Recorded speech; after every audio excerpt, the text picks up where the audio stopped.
Jamal Murray, early signs show that this might just be a normal year. And at some point in time, after game 30, it's going to be like, wait, is he actually an all-star? And then the non-Jokic minutes, they're not fun and games. I'm not laughing. Ryan's not laughing. I am actually slightly seething about this, but we're going to get to that in the second segment. And then the Denver Nuggets take on the Cleveland Cavaliers, best record in the NBA, 17-3, I believe. And they're also looking like possibly the best team in the league. But what will change about the Denver Nuggets vibe should they come out with this victory in Cleveland, or will they get blown out? We're going to discuss all that and more here at Locked On Nuggets.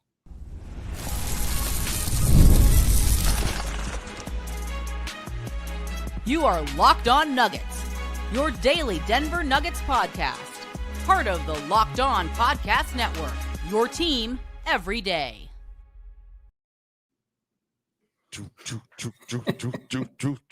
What's going on, y'all? Welcome into Locked On Nuggets. This is your host, Swiper, with the co-host, the man with the great head of hair, Ryan Blackburn, a.k.a. Ryan Sharpburn. And, y'all, we are here today with another episode of Locked On Nuggets. We are creeping up on 8,000 subscribers. Now, I'm telling y'all this right now.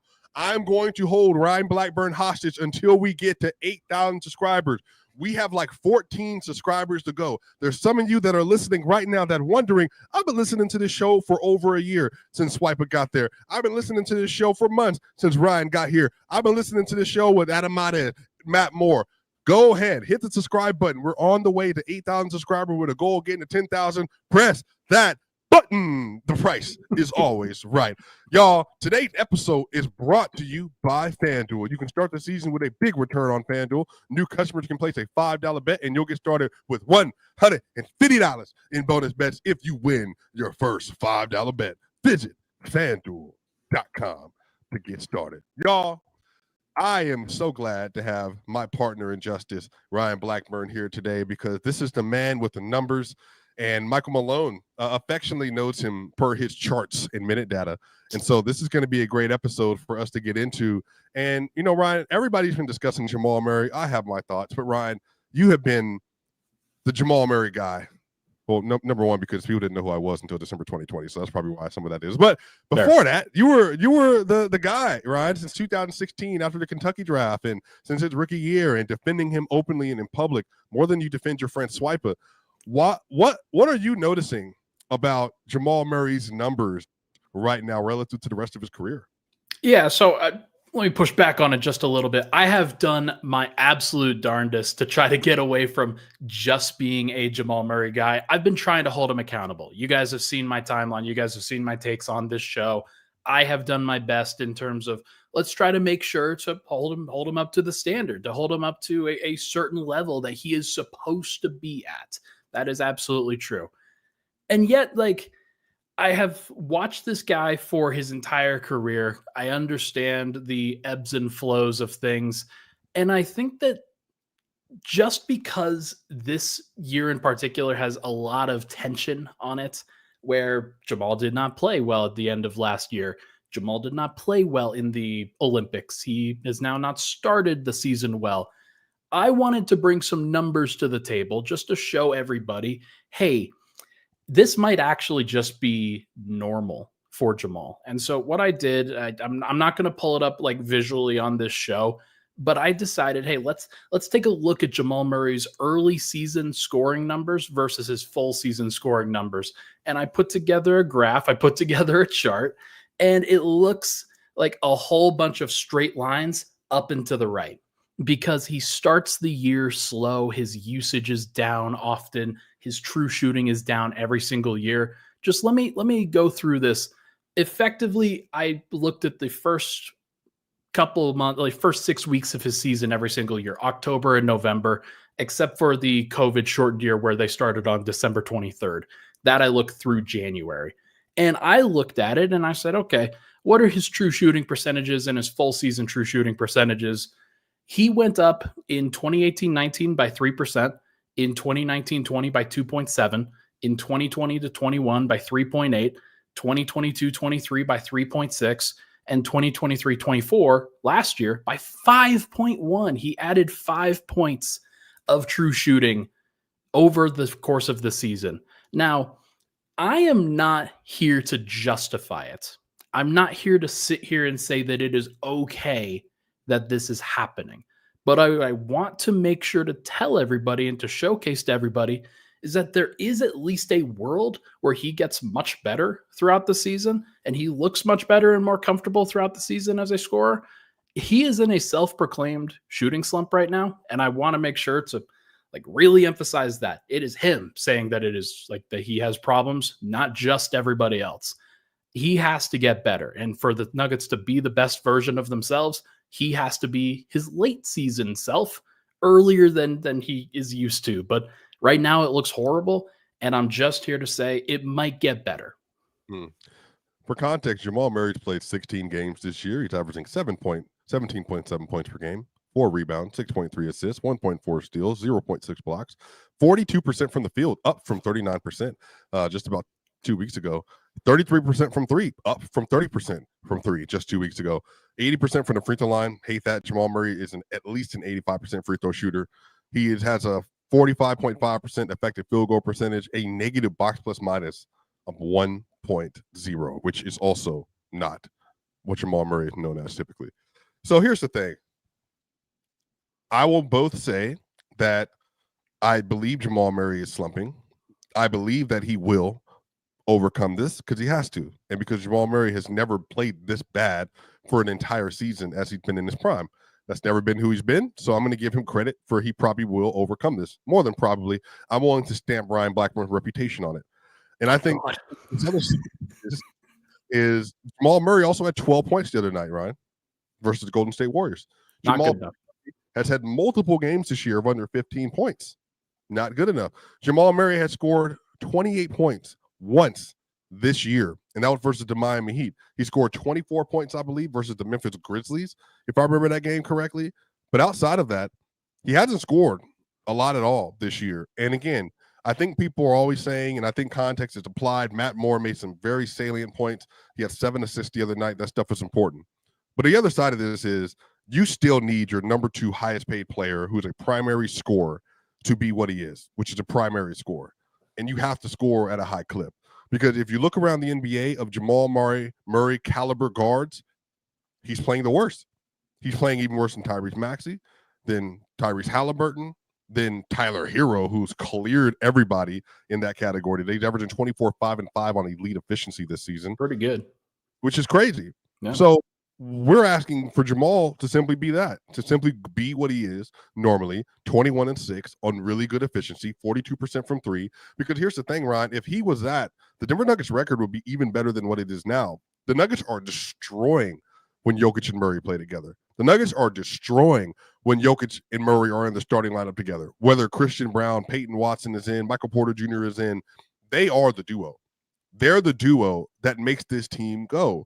But the thing is, Jamal Murray hasn't been going. And I think it's inexcusable that Jamal Murray is getting 12 points versus the Golden State Warriors when you're watching the best player in the world have the most unreal start to a season ever. Ryan, he's averaging 30, 13, and 10.4 on 50, 50, 80 right now. Like, it's unbelievable. But we're struggling every day to find a secondary scoring option. I think Michael Porter Jr. has fit that role the best. He's been the second best scorer on the roster. But I just think that for the Nuggets, they are going to have to be able to get more out of him, quite simply because it is entirely unfair. And we're going to get into the second segment. For this team to continue to ask for Joker to be everything at all times, at all levels, literally the only person ever, other than maybe Wilt Chamberlain, who's been asked to score, rebound, defend, pass, play make like this, and then on a night-to-night basis have to overcome a deficit because they can't survive on the floor without him. It's just, to me, it's too much. And I do think that Jamal Murray, it is your responsibility to make that load easier, the same way it's always been the secondary player's responsibility to make life better for the best player on the team.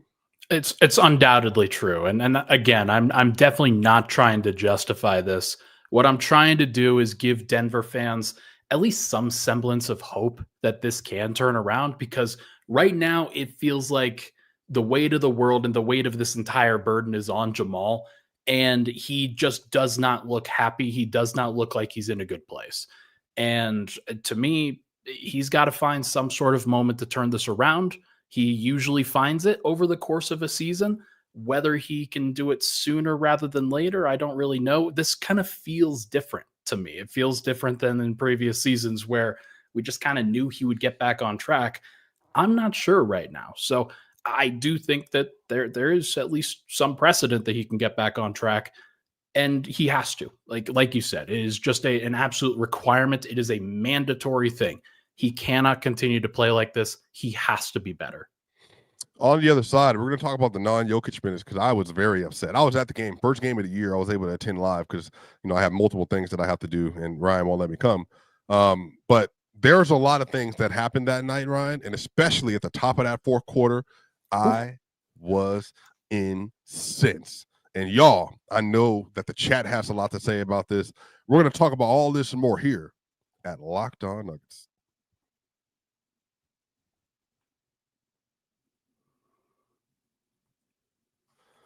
Now, y'all, we've all been there, spending more than we should during the holidays, but it's time to take control of your finances by using Chime checking account with features like no monthly or maintenance fees, free overdraft for up to $200, and getting paid up to 2 days early with direct deposit. Y'all, I know for a fact that as somebody who has had overcome multiple struggles financially over the course of his life, from being broke to not having no money, not being able to afford a bed, going to college, not being able to afford to have any furniture in their apartment in grad school, having the grind all the way up, living in homes with different people because I just simply wasn't making enough money. And that is a struggle we all have to get to. And getting your money earlier is one of the best things that you can do. And then also finding something that helps you to be able to stabilize your money as best as possible. And that's where Chime comes in. Chime can help you with a fee-free overdraft up to $200. That is so important. And then you can set up a direct deposit in your Chime account after qualifying for direct deposit up to $200 plus. Chime will notify you to enroll in SpotMe with an activated debit card. Chime will spot you up to $200 on debit card purchases and cash withdrawals. Your next direct deposit is applied to your negative balance, and Chime never charges overdraft fees for using SpotMe. So y'all enjoy the holidays while keeping your financial goals on track with Chime. Open your account in 2 minutes at chime.com/NBA. That's chime.com/NBA. Chime feels like progress. Banking service and debit card provided by the Bancorp Bank, NA, or Stride Bank, NA, members FDIC. SpotMe eligibility requirements and overdraft limits apply. Direct deposit timing depends on submission of payment file. Boosts are available to eligible Chime members when enrolled in SpotMe and are subject to monthly limits. Fees apply at out-of-network ATMs and OTC withdrawals. We'll be right back for more here on Locked On Nuggets.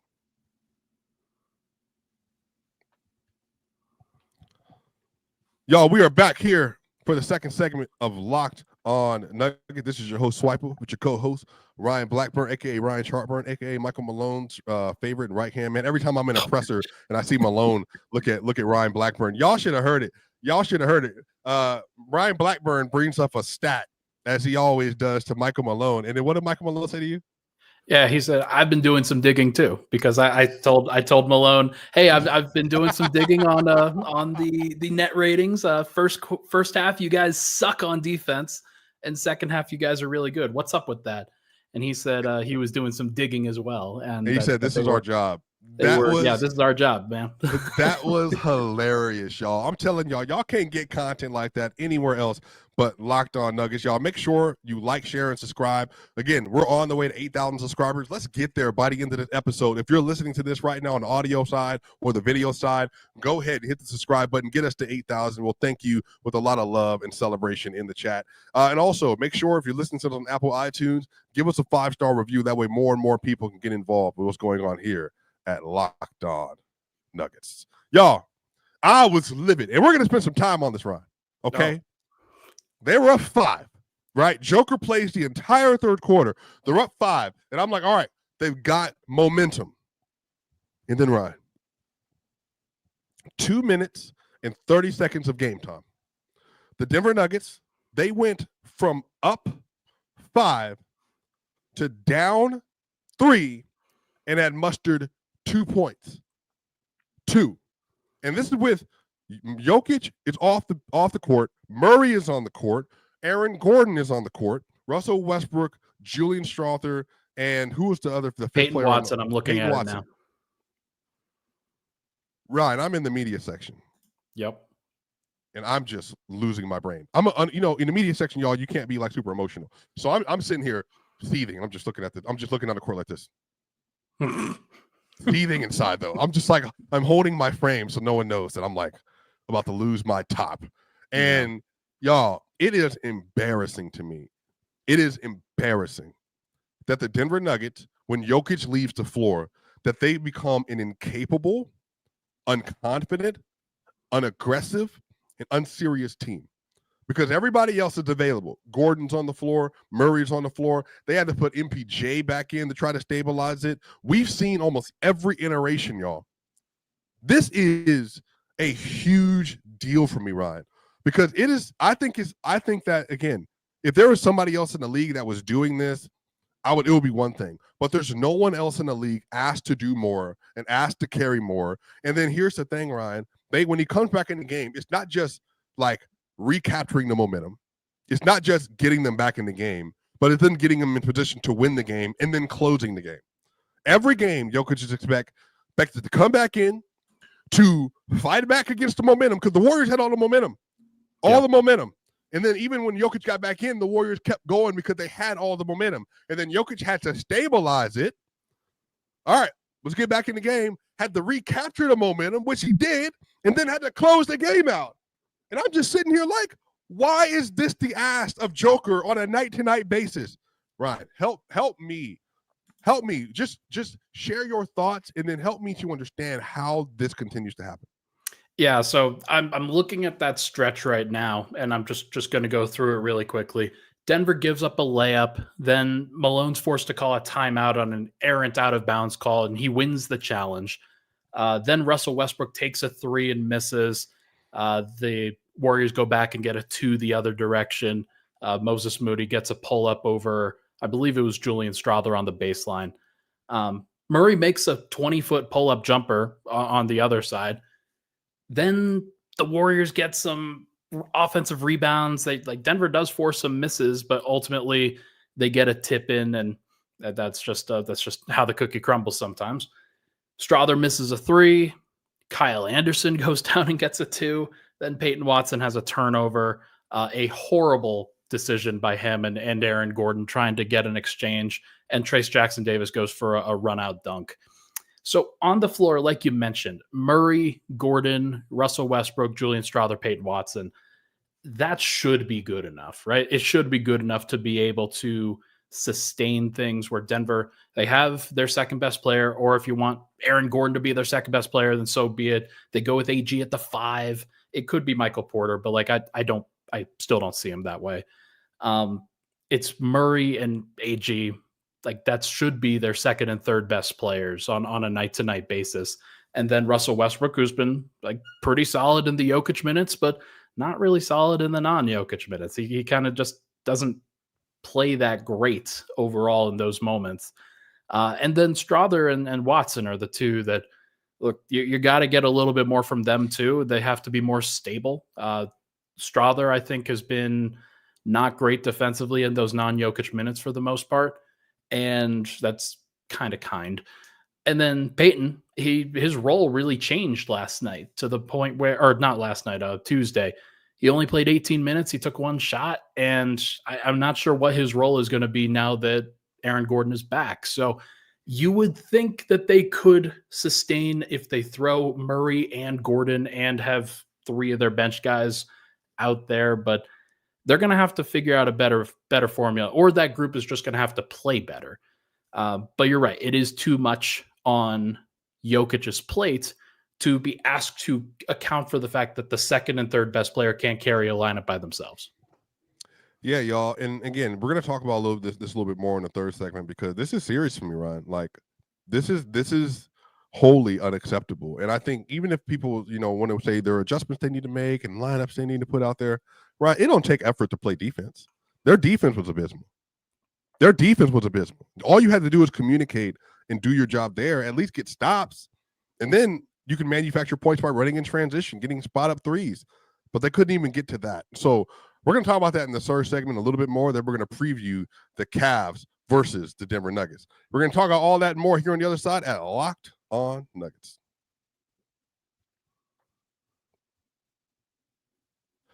Woo! Get ready to tackle the NFL action with FanDuel, America's #1 sportsbook. Because right now, new customers can bet $5 and get $150 in bonus bets if you win. The FanDuel Sportsbook app gives you everything you need to place live bets on the NFL all in one place. So when you get a hunch in the middle of a game, you can check out the latest stats, view live play-by-play, and so much more on the same page where you place your bets. Just visit FanDuel.com to join today. You'll get started with $150 in bonus bets if you win your first $5 bet.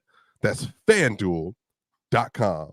Never waste a hunch and make every moment more with FanDuel, an official sportsbook partner of the NFL. We'll be right back for more here on Locked On Nuggets. We are back here for the final segment of Locked On Nuggets. It is your friends and people that you care about so deeply, Swiper and Ryan Blackburn, and we are talking about the Denver Nuggets non-Jokic minutes. And I think people, this is what I don't understand, and this is also the other thing, because NBA Twitter has its own vein, Ryan, and you've attacked NBA Twitter, fired back on NBA Twitter multiple times. Oh yeah, people say, oh, Joker's just padding his stats by playing with the starters, like they're just using all the starter minutes with Joker and all this other stuff. I'm saying y'all really just don't watch this team. The starters are playing without Joker, and the starters are getting cooked without Joker. And this is not even to big up Joker. Why is it that every time he goes out of the game, everybody falls apart? And again, it would be different for me if it was a bunch of young guys. This is veterans. Veterans, Ryan. You know what to expect versus NBA defenses. You know how to attack NBA defenses. You know that there are certain things you need to do in order to cook, and they just can't do it. Like, for me, again, that Warriors game, it's been happening all year, but I was just watching it happen. I'm like, Joker, how are you a plus 23 and a 4-point win? What?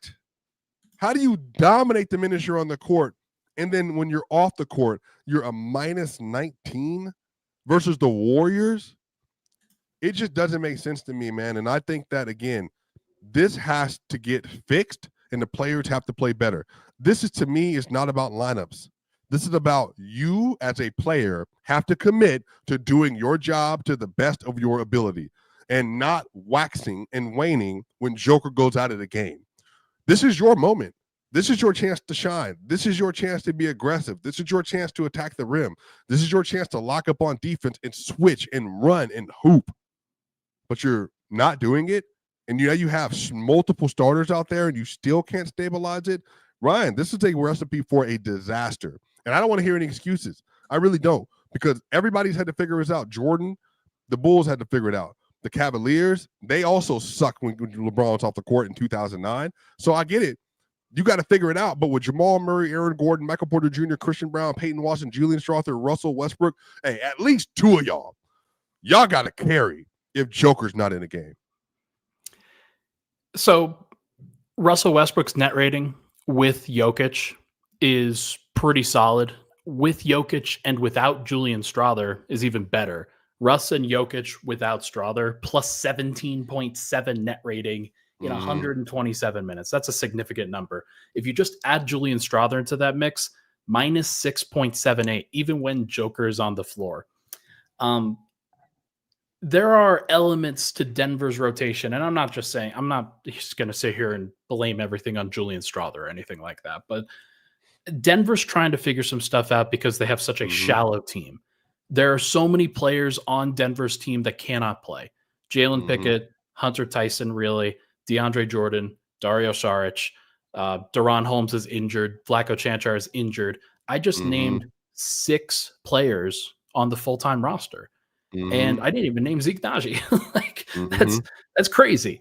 And so Denver at this point, and we've had people talking about the Charles Barkley comments that were made, and I don't know if you got a chance to address them. Matt and I talked about them on Wednesday morning's episode and effectively said, yeah, he's pretty right. The problem is that Denver can't do it, and they can't trade Murray, and they're not going to they can't trade Gordon, and they're probably not going to trade Porter, although he would be the guy I think that you have to move if you're going to actually try to shake things up.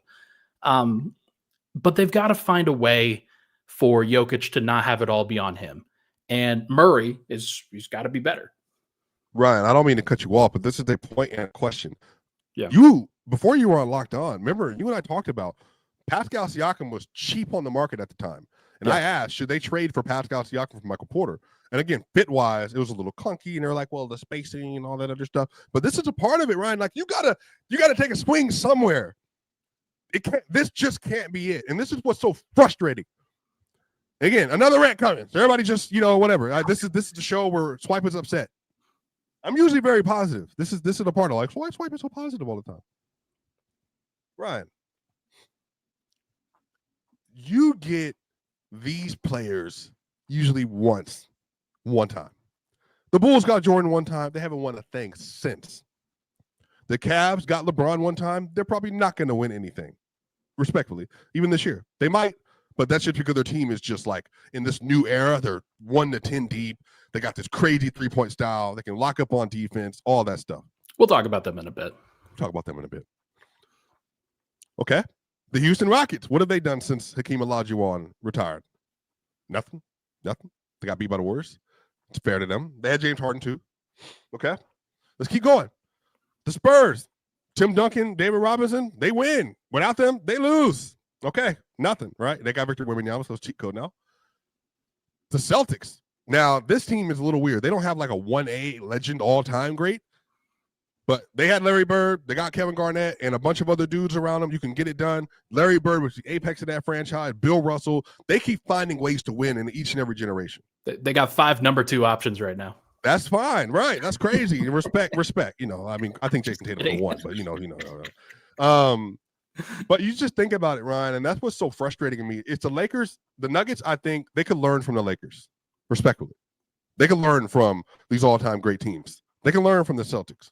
You do not ever, Ryan, stabilize your roster when you have a once-in-a-lifetime player on the roster. Even the Cavs built around LeBron multiple times. Now, LeBron had to demand that because the Cavaliers didn't know what they were doing, and then he had to leave because they didn't know what they were doing. But LeBron even had to push the Cavs to do it with Kyrie on the roster, getting Kevin Love for Andrew Wiggins, getting those role players, J.R. Smith, Iman Shumpert. Shump, by the way, shout out to the 7 o'clock in Brooklyn podcast. He was on with Carmelo Anthony and the rest of them.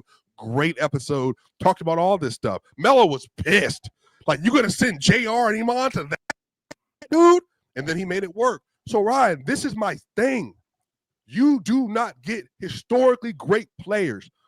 It happens on accident every single time because you can't ever predict this. You got him in a Taco Bell commercial in the second round. Brian, he's on his way to winning his 4th MVP in 5 years. 5 straight MVPs. And you're sitting here telling me that you're going to just let the roster sit because you're worried about what? You worried about some money? You worried about, maybe we can't do this? Ryan, I'm telling you, I get it. I understand the implications, Ryan. I really do. I really understand how the contract stuff works. But, Ryan, you do not get to do do-overs. And I'm sitting here watching Joker in the 10th year of his career, not playing next to an all-star. Again, I'm watching Joker have to go night out at 29 years old and can't get a 27-year-old to develop into what he needs to develop in to help him to win consistently. I'm just telling you right now, historically, Ryan, we're headed towards Hakeem territory. But even Hakeem got Clyde Drexler at the end of that year when they won the 2nd title. We're headed to that territory where Hakeem never, ever got the adequate help he needed, and they only won 2 titles. Now, to be fair, Michael Jordan wasn't there for either one of those years. So I get that. So imagine if Jordan would have been there. And imagine what the narrative on Hakeem would have been that he never won. Jokic ends you, he gets you your whole title, first in 52 years or 47 years of your franchise. And we're sitting here, Ryan, talking about, can you win minutes? This is why I'm so frustrated with it, Ryan, because this is historically almost unprecedented as an NBA historian. Me, I can track the NBA since the Bill Russell era. This is one of 2 times you've ever seen this, and Hakeem got lucky that Jordan wasn't in the league. Or else, if Hakeem had a real roster, he might be in the GOAT discussions. That's how good he was. But he only got 2 because the Houston Rockets only made a real move, one time after they got Vernon Maxwell and then got Clyde Drexler. And I'm watching the Denver Nuggets struggle to say, oh, woe is us. Woe is the money. You may never get a Joker again. And you're going to sit here with your hands underneath your butt talking about maybe we can woot you out. That's just not how it works. Ryan, again, I understand the implications, Ryan, but historically, that is not how it works for all-time great players. It is why what's happening is unacceptable. It is why Murray starting slow every single year is bullshit. It just is. Like asking, like I can sit here, I'm not going to justify it, but I can sit here and explain to people why it happens. I can sit here and explain why they gave Michael Porter the money that he did, why they gave Aaron Gordon the money that he did. The fact is that when you give a whole heck of a lot, they're giving, I think, probably 115, 120 million to 3 other players that are not Joker per season, basically, in Murray, Porter, Gordon. One of those guys has to step up and be the second best player on the team. One of them. And it should be Murray. And the fact that it isn't, it puts everything into really tough perspective. They did win a title doing this. And that's the thing that we have to come back to. That's the thing that it's really important to. You can sit here and justify and say, hey, here is the formula that worked. We're going to do it again. But the problem that you're running into is that may not work again. And we might be in a fundamentally different situation than we were in 2023. So I'm with you. I think they probably have to shake things up. I said it last week, or when they lost the Clippers in that ugly ass game. They got to shift it. This is not going to work. That's right. my opinion. Do you remember what? And I'm sorry, bro. I never try to cut you off. This is to add to your point. Do you remember what Jason Tatum said in the summer when the Nuggets lost to the Wolves? He said they knew they won the ring. He's like, we are going to win now because they are gone. Because Joker's no longer here. Yeah. That right. That's what I'm telling you. Like how and even fans to this day, say, the only reason I know the Celtics we can win the title because we don't have to see him when it matters. Like again, Ryan, like I am so beyond over just being okay with like this process. And we'll do a short prediction because we're going over time today, but I'm just telling you, Ryan, like again, I felt like this is years of watching the NBA, understanding the league, understanding how the league works. Maybe we need to do another show on this at a different time, a different platform. Who knows? I don't know. But Ryan, I'm telling you, you don't get this. And when you get when y'all, Ryan, when you find your wife, your partner, you do not get great partners except for once in a lifetime. Somebody that really rocks your world and is an absolute amazing person that supports you any way, shape, and form. And you treat those people as such. And the Denver Nuggets, they got a dude carrying a city, a franchise, and putting you on a map in a way you never could have dreamed. And you're telling me the thing that's going to hold you up is some bread? The Cronkies, you'll never see another title once Joker leaves unless you get another all-time great, because that's just the way it works. But Joker rocking your world, Swiper. That's what it is. I'm just telling y'all. Like everybody think it's funny, but I'm just telling y'all right now. Like as soon as he leaves, Ryan, I've been a fan since the 1990s. I saw Robert Pack and Nick Van Exel in them and Antonio McDyess and Melo. We couldn't win anything. Yeah. They were not. None of them were in the best in the world conversation. Even Melo, as much as I love Melo, I argued he was top 5. He wasn't that good. You got Joker. Everybody know it. Kevin Garnett, Paul Pierce, everybody in the league now, Donovan Mitchell, Larry Bird, Jordan, LeBron. Everybody knows he's that guy. Hakeem Olajuwon said he's the one. And we're sitting here doing the dance again. Ryan, give me your prediction for tonight for the Cavs versus the Denver Nuggets. I predict that Denver loses because the Cavs are serious and that they will be relentless for 4 quarters. They know how important it is to match up with Joker. They've got 2 guys that can do it in Evan Mobley and Jared Allen. Those guys, like that might be the best front court to match up with Joker specifically, just because you've got the rim protection and you've got the size. So I think that there's That's going to be tough. And then on top of it, Christian Brown's going to have a hard time guarding Donovan Mitchell and Darius Garland. We're going to see whether Denver can get any stops at all, or if they can keep up on the offensive end. I don't really think that they can do much of either. Okay. The Nuggets are going to win because Joker's going to have a masterclass tonight. And we're going to be right back here. I promise you. I hope, matter of fact, maybe you should come on the show tomorrow, me and Matt. They're going to win because Joker's going to have an incredible game. We're like, oh, I'll be right back here tomorrow saying, hey, dude, y'all, clocks are ticking. Clocks are ticking, Locked On Nuggets. Look, if you want, get us to 8,000 subscribers right now. Where else you going to get this kind of content? Numbers, enthusiasm, and you get people that been in the city, been in the grind with you. Everybody understand. Ryan understands the history. I understand the history. We know what the implications are. Where else you going to get this kind of content where you can get it all in one place other than Locked On Nuggets? Y'all, this is Ryan. I'm Swiper. Y'all know what time it is. We love y'all. We'll see you on the other side.